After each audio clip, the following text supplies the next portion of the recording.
Commercial അളവിലുള്ള 150 ഗ്രാമിന് മേളിലുള്ള MDMA കേസുമായി കൊടവൂർ സ്വദേശി നന്ദുലാലും ചെറിയകുണ്ണി സ്വദേശി നന്ദുവുമായിട്ട് അറസ്റ്റ് ചെയ്തിട്ടുള്ളത്.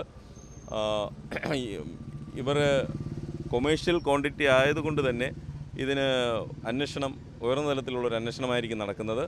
അന്വേഷണത്തിൽ ഇവരെവിടെ നിന്നാണ് കൊണ്ടുവരുന്നതെന്നും ഇവരെവിടേക്കാണ് കൊണ്ടുപോകുന്നതെന്നും എന്നുള്ളതിനൊക്കെ ഒരു വിശദമായൊരു അന്വേഷണം ഉണ്ടാകുന്നതാണ്.